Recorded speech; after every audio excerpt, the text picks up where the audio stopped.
Good morning, friends. Cookie here, Hummingbird Heights Farm, and I am at my compost pile. I just bought a new toy. This is a compost thermometer.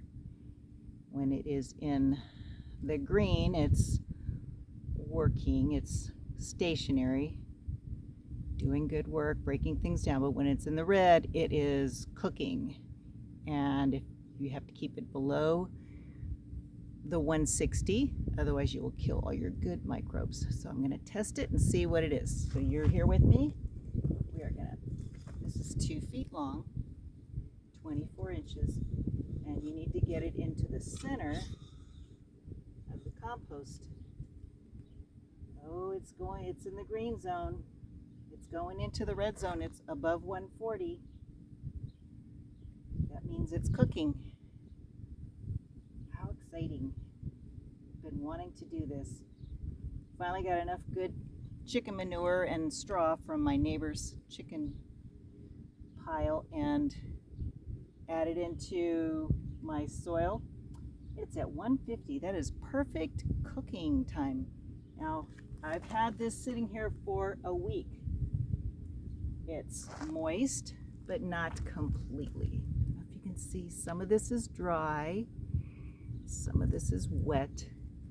It can't be too soggy, but right on top it's wet, right underneath it's dry. So I'm gonna go ahead and wet it. If it gets up past 160, I have to turn it. I have to flip the pile. So I'm going to just wet it. Okay.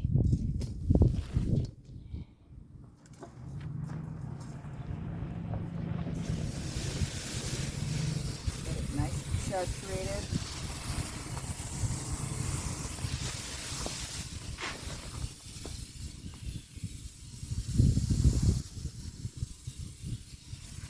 This compost bin is made out of 3 pallet jacks, or 3 pallets,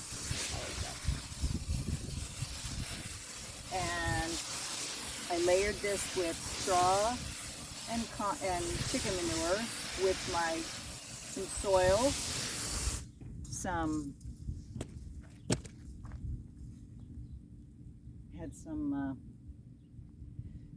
charcoal from burn, and that was to give it that extra boost.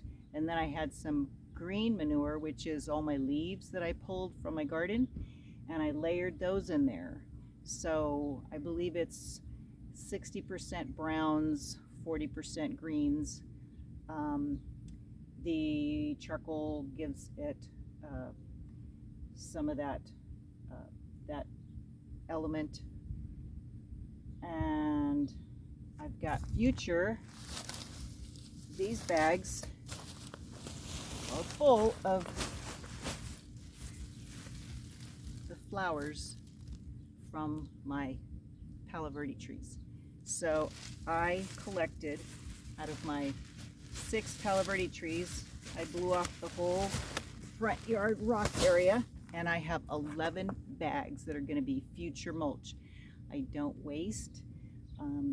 I used to burn all this stuff or bag it and trash it, and I don't do that anymore. I look at everything as needing to be recycled. That's how nature does it. That's how we're going to do it. And I'm going to cover this up and let it cook some more. So we'll test it in a few days. If it gets to 160, I'm going to take the top off, flip it, invert it, pile it back on, and layer it again. So you kind of turn the outside to the inside, so that this outer part that's not cooking, if I were to look at this right here, the outer part is in the 110, 115 zone, but the inside center is where it's cooking. So you need to turn that to where the inside comes to the outside, and then bake it some more. You don't ever want it to go over 160 because it will cook your good microbes. Right now it's cooking it will kill the weed seeds. There is straw mixed in here. You know you're going to get little wheat straw coming up from there. So I have a tarp, an it is probably over 100 degrees here right now. And like Havasu, Arizona, this keeps my moisture in.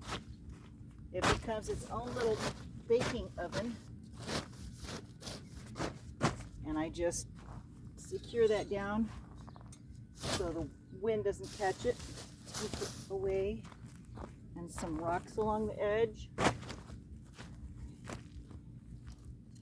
And it's back to baking.